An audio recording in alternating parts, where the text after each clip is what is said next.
beautiful creatures of the world, and welcome back to Coffee with Kerri-Lynn. It is a beautiful winter day here in the far north of Maine. Up along the Canadian border, we have that very milky sun glow today. There is no sun in the sky, just that milky white frosty glow in the crown of Maine. I hope everybody is having a beautiful day wherever you might be. I hope you're having a day filled with fabulosity and dang good coffee, because dang good coffee keeps my world spinning round.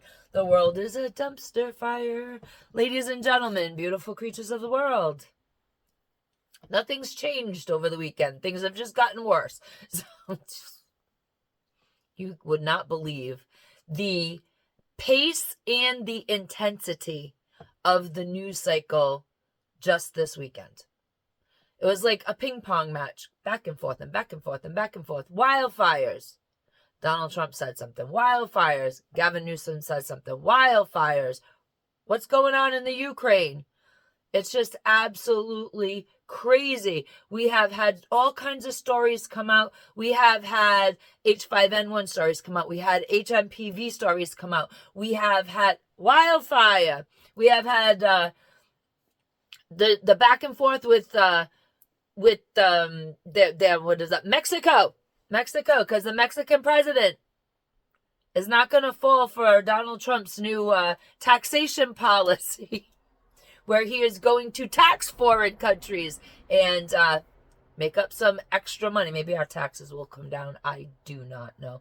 It's one of those things. This is how the news cycle has been, and it was like this all weekend long. It was like this for the last 2 days, Monday and Tuesday. Yesterday took a little bit of time off, and we didn't do videos because we are making a transformation here in the small corner of my kitchen where I do my podcasting and run my small fiber business out of. This small corner of my kitchen is becoming its own room. So we're working very hard on that one, trying to get things done quickly.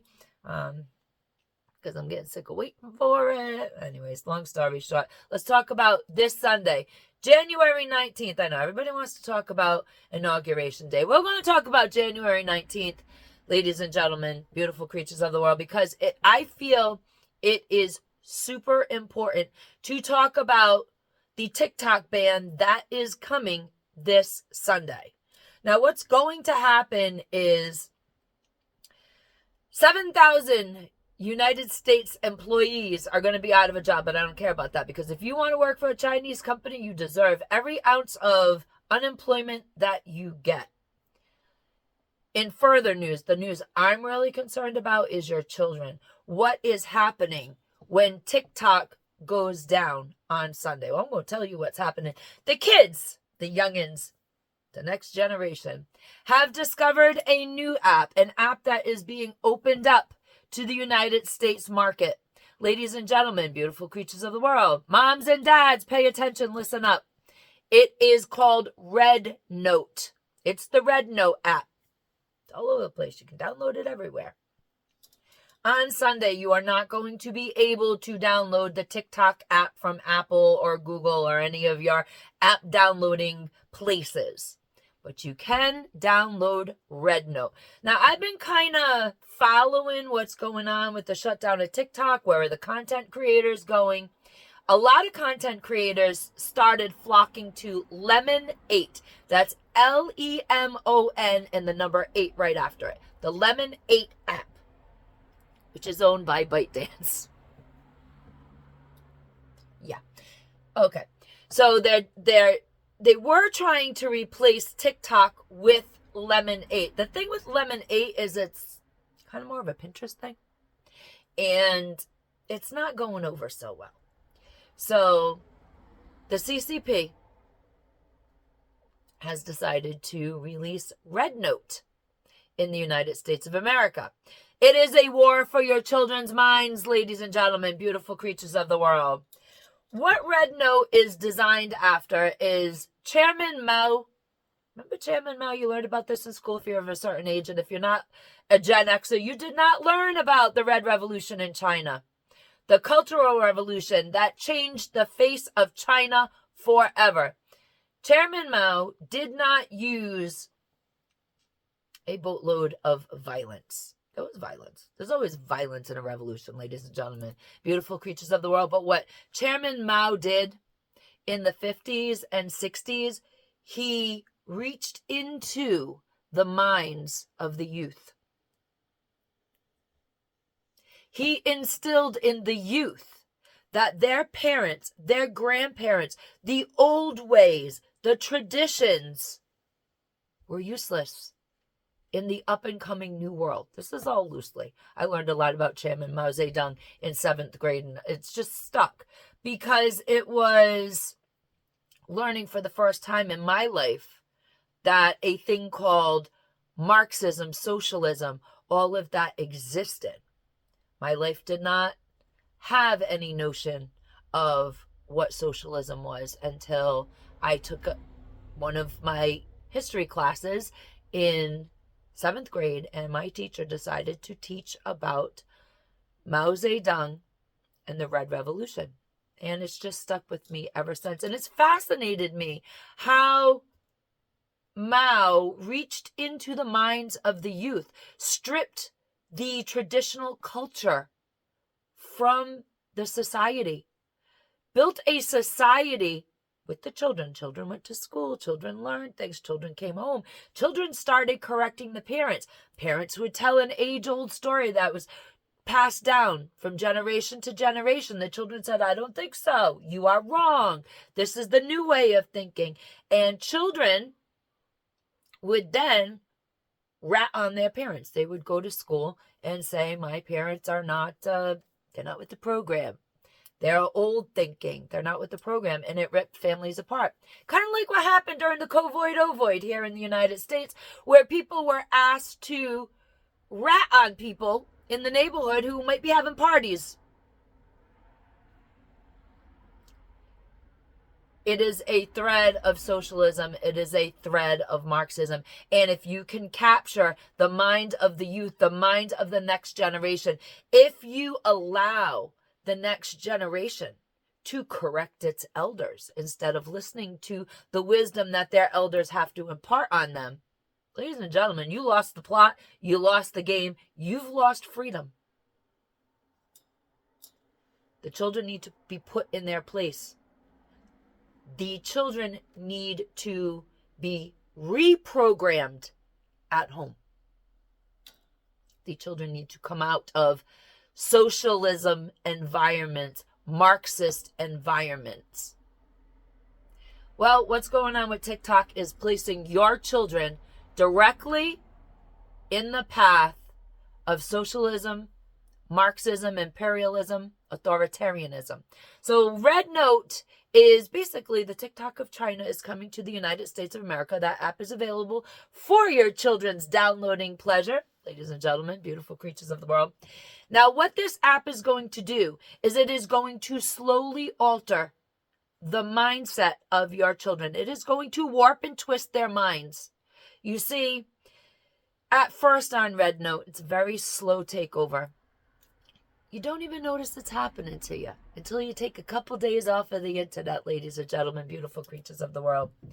When you take a few days off of the internet, you realize how controlled, how psyops you are being by watching this drivel.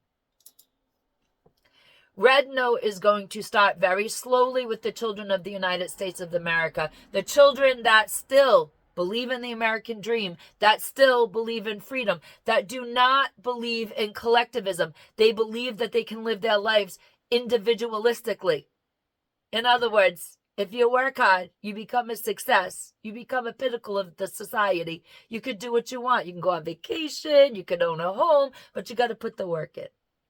That's not exactly what socialism and Marxism teaches, nor does imperialism or authoritarianism teach that. They teach the collective. You do what's best for everybody, even if it means it's not good for you. You see, ladies and gentlemen, beautiful creatures of the world, REDNOTE is designed to, at first, allow people to speak on that platform. Kind of like X was before, Elon Musk took over. You could speak, then you couldn't speak, then you could speak, then you got attacked. This is the tactic that REDNOTE utilizes until eventually people are afraid to say things. You see the people that migrate here, immigrate here from China. You see the children, they go to school. They go to Harvard, they go to Princeton, they go to Columbia. They are afraid to speak out against the CCP. Because in our country, we've allowed the CCP to put police stations in major cities with major colleges to make sure that those here from China on visas toe the CCP line. They do not overstep. They do not Americanize themselves. They do not, let's say, get carried away with the notion of freedom, individualism. They are to learn and bring it back to the mother country. Ladies and gentlemen, beautiful creatures of the world, REDNOTE is going to slowly take over your children's minds until they are afraid to speak out, to speak their own thoughts. They are going to have their accounts canceled. They're going to get lots and lots of followers. And then the minute they say something, they're going to be punished online. Somebody else is punishing your children, moms and dads. Fancy that. They're going to be punished. They're going to have their accounts suspended for a period of time. And slowly but surely, they are going to, they'll be attacked by the community if they have wrong think. Alternative content creators, conservatives go through this all the time. They're going to be trolled. And slowly but surely, they are going to change the way that they speak publicly. And that's the beginning of the worst part of the takeover. Your children are going to be afraid to talk online. Your children are going to be addicted to the app. They are going to have their morals and their values corrupted. And we're going to end up with a generation of children that will not speak out against socialism, Marxism, authoritarianism, totalitarianism. And that is how the Chinese, the CCP, is going to slowly take over the United States of America. No bloodshed. Their plan, ladies and gentlemen, beautiful creatures of the world, because the CCP has 100-year plans in place. They will not have to shed blood on our soil. They just need to corrupt the minds of your grandchildren, my grandchildren. If you're having kids right now, your children, the 20-somethings. They just have to corrupt their minds. And as the children, the youth, Gen Alpha, start to correct the wisdom of their elders, ladies and gentlemen, if the elders don't push back and sit these people down, these young people down, and tell them like it is,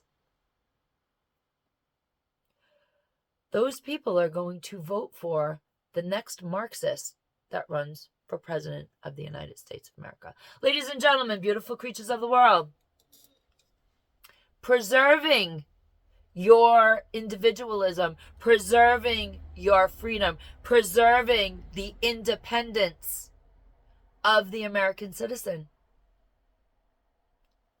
That is where the focus needs to be. You know, we elected President Donald Trump, and he will take office in a few short days, but he is not the end all be all. It is not, he's in office, we've done our job, it's over. He's going to fix everything. He's not. You need to make sure your children have morals. They have values. And when they come home from school correcting you, when they're on their phone and they look up and they correct something you say, you must understand you, ladies and gentlemen, beautiful creatures of the world, you are the elder. You are the person with life experience that young person does not have. You are the wisdom, and it is your job to impart that wisdom, to instill that knowledge, to preserve those values and pass them to the next generation. That is your purpose. Ladies and gentlemen, beautiful creatures of the world, be the kindness that you want to see in the world. Do not let your children on the REDNOTE app at all cost. Doesn't matter what friends are on there. Moms and dads, you need to be proactive in your children's internet life. You need to get them a life of reality that they want to participate in over a life of fantasy on the internet. You're raising the next generation.